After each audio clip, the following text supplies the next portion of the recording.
Saúdo-vos com a santa paz de nosso Senhor e Salvador Jesus Cristo. Lição de número 8 da classe Jovens para o dia 25/8/2019. O papel do líder e a convivência cristã. Lemos em 1 Pedro capítulo 5, versículo 5.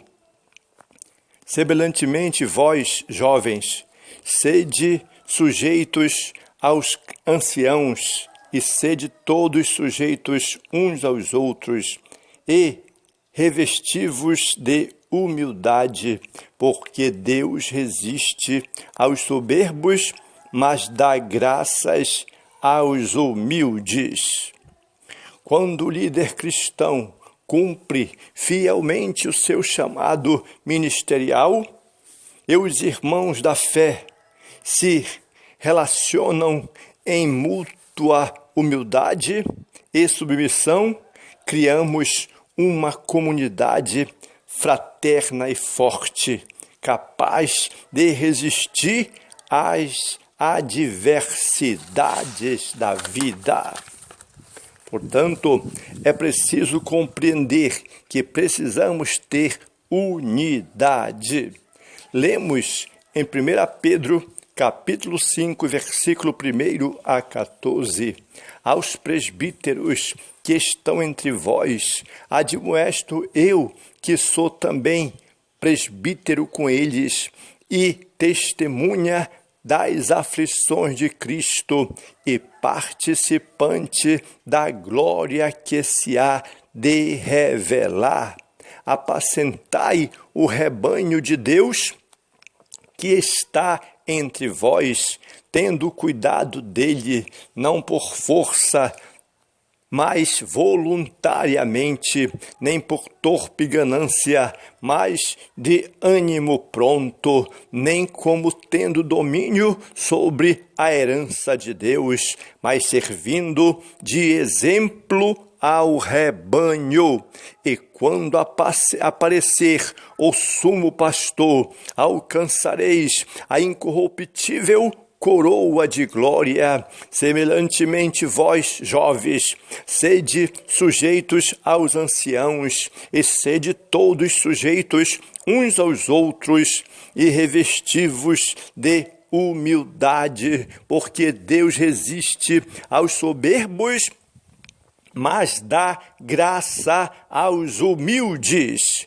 Humilhai-vos, pois, debaixo da potente mão de Deus, para que a seu tempo vos exalte, lançando sobre ele toda a vossa ansiedade, porque ele tem cuidado de vós. Sede sóbrios, vigiai, porque o diabo, vosso adversário, ainda anda em derredor, bramando como leão, buscando a quem possa tragar, ao qual resisti firmes na fé, sabendo que as mesmas aflições se cumpriram entre os vossos irmãos no mundo. E o Deus de toda graça, que em Cristo vos chamou à sua eterna glória, depois de haverdes padecido um pouco, ele mesmo vos aperfeiçoará, confirmará, fortificará e fortalecerá.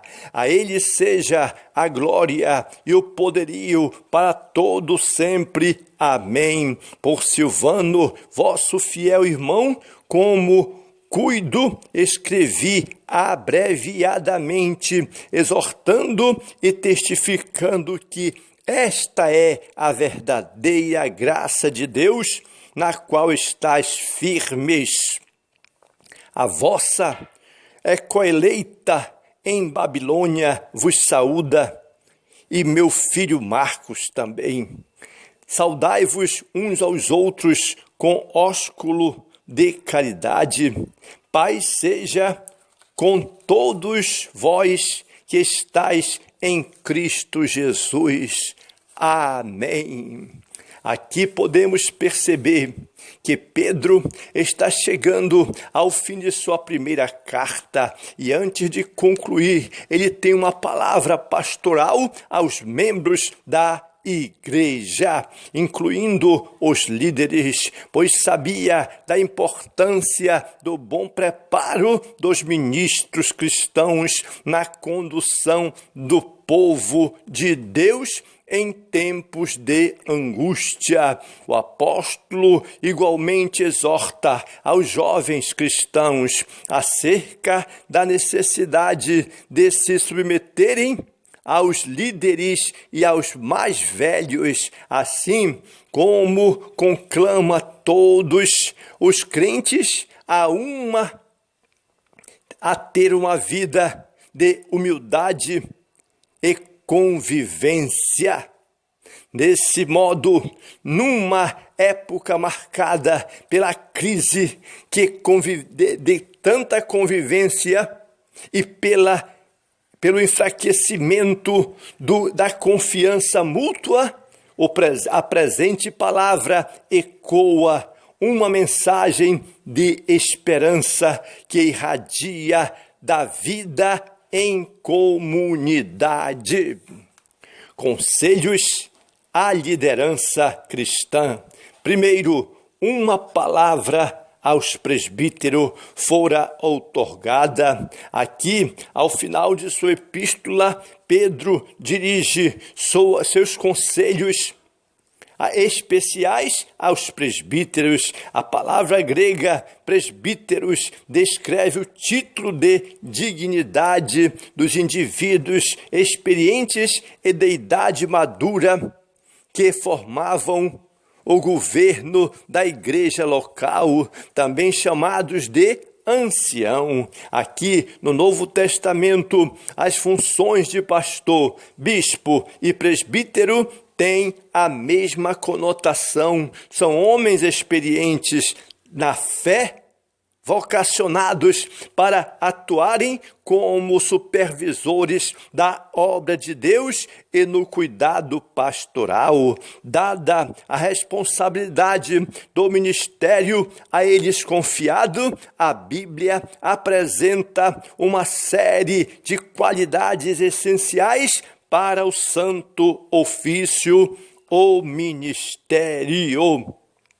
Por conseguinte, como instrui o apóstolo Paulo, os presbíteros aqui são dignos de honra. Ao apelar em especial aos líderes cristãos da sua época, Pedro enfatiza a dignidade do cargo que ocupam para que não se esqueçam dos seus deveres. Nota-se o zelo do apóstolo com a excelência da liderança das igrejas locais. Afinal, para que a igreja possa passar pelas lutas e provações, é crucial que os líderes cumpram com fidelidade o chamado divino, trabalhando com dedicação e diligência pela congregação. Apesar da sua autoridade apostólica, o próprio Pedro apresenta-se como um presbítero, uma postura humilde muito diferente daqueles que atualmente se autoproclamam apóstolos. 2. Apacentando o rebanho de Deus, recordando possivelmente a ordem que ele mesmo recebeu do próprio Senhor Jesus Cristo. Pedro admoesta os obreiros a apacentarem o rebanho de Deus. Nas Escrituras, dada às famílias com tanta familiaridade com o pastoreio, as relações entre pastor e suas ovelhas é usada como uma bela metáfora de amor, cuidado e proteção. Por esse motivo, o salmista Davi declara de modo confiante. O Senhor é o meu pastor, nada me faltará. Deitar-me faz em verdes pastos, guia-me mansamente às águas tranquilas, refrigera minha alma, guia-me pela vereda da justiça, por amor do seu nome. Ainda que eu andasse pelo vale da sombra da morte, não temeria mal algum, porque tu estás comigo. A tua vara e o teu cajado me consolam. Preparas uma mesa perante mim na presença dos meus inimigos. Unges a minha cabeça com óleo, o meu cálice transborda. Certamente que a bondade e a misericórdia do Senhor me seguirão todos os dias da minha vida, e habitarei na casa do Senhor por longos dias. Jesus se apresenta como o bom pastor aqui em João capítulo 10 e versículo 11, onde conhecemos que ele conhece as suas ovelhas e por elas ele é conhecido. Aplicado à igreja, apacentar as ovelhas tem o sentido espiritual de guiar biblicamente o povo de Deus, alimentar por meio da palavra, da pregação, do ensino, resgatar as ovelhas perdidas e defendê-las contra os lobos devoradores. É preciso entrar neste combate. 3. O cuidado com as ovelhas.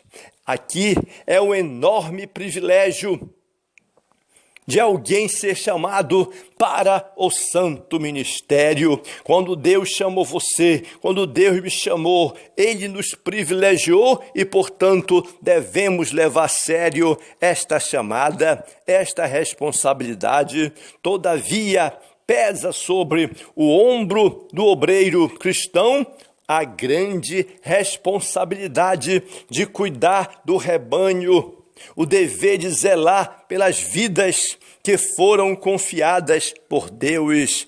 Aqui Pedro dá 3 solenes advertências sobre o ministério pastoral, contrapondo com 3 recomendações principais. Primeira, o ministério não deve ser exercido por obrigação, e sim voluntariamente. O ofício pastoral não é profissão, mas vocação divina. Segundo, o ministério pastoral não deve ser motivo pela ganância, mas com o objetivo de servir. A Bíblia diz que é legítimo aspirar ao episcopado. Todavia, o ofício eclesiástico jamais pode ser usado para benefício próprio ou para levar alguém ao estrelado religioso. Terceiro, embora os líderes tenham a autoridade de Deus, não devem abusar do poder que receberam, impondo sobre o rebanho um poder excessivo e autoritário. Em vez disso, devem ser modelos de condutas para todos os cristãos da face da terra. 2. Conselho à juventude. Primeiro, sujeição dos jovens. Aqui nós temos 3 conselhos fundamentais para a juventude. Número 1, é eles serem sujeitos à sujeição, à submissão dos jovens. Aqui Pedro volta-se para o mais moço, dizendo: semelhantemente vós, jovens, sede sujeitos aos anciãos. Sujeitar é obedecer, sujeitar é servir, sujeitar é entender. Aqui o sentido é que a juventude deve obedecer não somente aos líderes religiosos, mas também se sujeitar aos irmãos de fé mais velhos, porque essa instrução específica destinada em especial aos jovens, por que será que Pedro aqui toma essa paternidade em especial aos jovens? Porque, como é comum nessa fase da vida, os jovens tendem a ser mais rebeldes e contestadores. A respeito aos pastores e aos mais velhos, era preciso manter este respeito e esta obrigação. É um princípio que vale para todos, mas deve ser recomendado e recordado com maior veemência na flor da idade, quando os hormônios afloram e o sentimento de independência costuma despontar. Apesar das diferenças de uma geração para outra, a juventude em geral é marcada pela formação da consciência crítica e pelos constantes questionamentos. Se não souber amadurecer e aprender a lidar com as suas inquietações, o jovem cairá numa vida de rebeldia e desobediência, o que é muito perigoso, e o jovem deve atentar, deve se agarrar na palavra de Deus. Pelo fato de que Deus, que conhecer o coração do homem e da criação, da criança ao adulto, deixou esse lembrete tão precioso em sua palavra, que os jovens precisam estar atentos à palavra de Deus, que a criança deve estar atenta à palavra de Deus, que os mais velhos devem estar atentos à palavra de Deus. E o segundo conselho à juventude é obediência aos pastores. Como nunca, aqui podemos perceber que, como nunca, a ordem para o jovem cristão obedecer ao seu pastor merece atenção em nossas igrejas. A chamada geração do milênio caracteriza-se por sua contraposição às regras, à formalidade e às instituições. Diversas pesquisas sugerem que um alto percentual de jovens da atualidade diz ter fé, mas não querem pertencer a uma religião. Afirmam ser espirituais, mas preferem não fazer parte de uma igreja específica. Um número significativo deles tem percepções negativas sobre a igreja e a liderança religiosa. Em um contexto assim, é fundamental que o jovem cristão não seja contagiado por esse sentimento despreciativo em relação à igreja e aos santos homens de Deus, que Deus escolheu para conduzir o seu rebanho na terra. Somos admoestados a obedecer aos nossos pastores, porque eles receberam autoridade espiritual e velam pelas nossas almas. É possível que você não concorde com tudo o que o seu líder faz ou prega, mas lembre-se de que o pastor detém a autoridade divina enquanto for fiel às Escrituras, à palavra de Deus. Por isso, a postura de rebeldia e desrespeito ao líder eclesiástico é uma ofensa à palavra de Deus. O jovem cristão deve honrar e imitar os pastores que vivem segundo a palavra de Deus, a Bíblia Sagrada. O terceiro conselho à juventude é que eles devem ter respeitos aos mais velhos. Aqui podemos perceber que deixa claro que vivemos numa cultura que menospreza os idosos. Muitos jovens e adolescentes os consideram ultrapassados e antiquados. Contra esse pensamento, a Bíblia nos ensina a honrar as pessoas mais velhas. Olhe para o que está escrito em Levítico, capítulo 19 e versículo 32. Diante das cães te levantarás e honrarás a face do velho e temerás o teu Deus, eu sou o Senhor. Ainda lemos em Provérbios, capítulo 16 e versículo 31.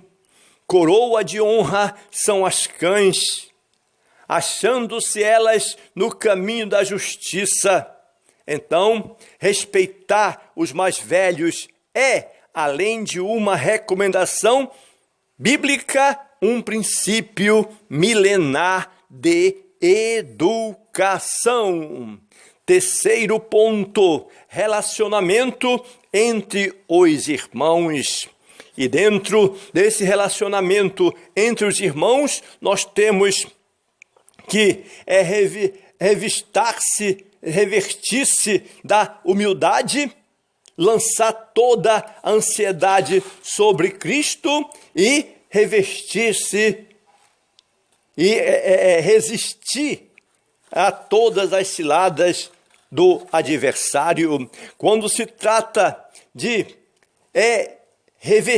revestir-se da humildade, temos que, depois de dizer que os presbíteros, percebemos aqui, que depois que ele determina que os presbíteros devem servir e que os jovens precisam de sujeitar-se, Pedro agora diz que todos devem se revestir de humildade. E afinal, trata-se de uma virtude cristã fundamental a todo crente. Humildade não é autopiedade e falsa humilhação. Também não é sinônimo de fraqueza e acanhamento. Humildade tem a ver com simplicidade e singeleza de coração, cujo maior exemplo vem do próprio Senhor Jesus Cristo, o único Salvador do mundo. Além de nos levar a reconhecer os outros superiores e a nós mesmos, ser humilde implica reconhecer nossa pequenez diante de Deus e considerar que aquilo que somos, fazemos e possuímos é resultados da sua maravilhosa graça. Por isso, ao reiterar um princípio presente em diversas passagens das Escrituras, o apóstolo diz que Deus resiste aos soberbos, mas dá graças aos humildes. 2. Lance toda a ansiedade sobre Cristo. É preciso acontecer esta atitude. Não é fácil manter serenidade e calma diante das dificuldades. O ser humano tem a propensão de se consumir pelos problemas atuais e mais ainda por aqueles que virão. Isso se chama ansiedade. A preocupação excessiva com aquilo que ainda não aconteceu. Sabemos que Pedro, conhecendo isso, recomenda uma atitude importante para a nossa saúde espiritual e emocional: depositar toda a nossa ansiedade em Deus, pois Ele cuida de nós e se encarrega das nossas cargas. Jesus, afinal, prometeu: vinde a mim todos que estáis cansados e oprimidos, eu vos aliviarei. Tomai sobre vós o meu jugo e aprendei de mim, que sou manso e humilde de coração. Então, por que muitos crentes, apesar de estarem na igreja, ainda vivem sob o peso da ansiedade? Aqui podemos perceber, no mundo em que nós vivemos, que há uma grande corrida para esse abismo, mas aqui podemos ver que talvez porque insistem em carregar os seus próprios fardos, acreditando que são capazes de suportá-lo. Isso ocorre porque, por mais leve que seja qualquer carga que tentamos carregar, sem a ajuda divina, será esmagadora. Eis porque o próprio apóstolo Pedro diz que devemos lançar sobre Deus não parte, mas toda a nossa ansiedade. É um alento para a nossa alma saber que podemos entregar aos pés de Cristo nossos medos, nossas frustrações, nossas angústias, pois temos a garantia de que Ele cura as feridas da nossa alma. 3. Resista ao adversário. É preciso resistir ao diabo e ele fugirá de vós. Resista, resista e resista. Por fim, o apóstolo Pedro, ele reitera a exortação para que todos os salvos mantenham a sobriedade e a vigilância, pois o inimigo das nossas almas está à espreita, bramando como um leão, querendo nos tragar. O adversário e seus demônios tentam se aproveitar dos momentos de turbulência para destruir a vida do cristão. Quando os crentes se sentem sozinhos, fracos, desamparados e desgarrados dos outros crentes, eles podem se concentrar tanto nos seus próprios problemas que se esquecem de vigiar quanto ao perigo. Nestas ocasiões, os crentes são particularmente vituperados ou vulneráveis aos ataques de Satanás, que podem vir sob várias formas, frequentemente atingindo o ponto mais fraco da pessoa. Tentação, medo, solidão, preocupação, depressão, perseguição e outras coisas. No entanto, em vez de temer o diabo, o acusador e caluniador, o crente deve vigiar e resisti-lo, firme na fé. Em conselho semelhante, o próprio irmão Tiago disse para resistir o diabo e ele fugirá de nós. Aqui podemos ver esta palavra em Tiago, capítulo 4 e versículo 7.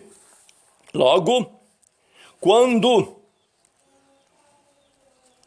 podemos perceber tal virtude, Pedro, ele encerra sua carta com o mesmo tom de esperança, lembrando aos leitores de que Deus está no controle de tudo. Podemos viver em esperança porque foi Cristo que nos chamou à sua eterna glória, e as provações momentâneas simplesmente estão nos aperfeiçoando, confirmando, fortificando e fortalecendo a nossa vida. Nosso caráter está sendo moldado e melhorado no fogo da provação para a glória de Deus, em nome de Jesus.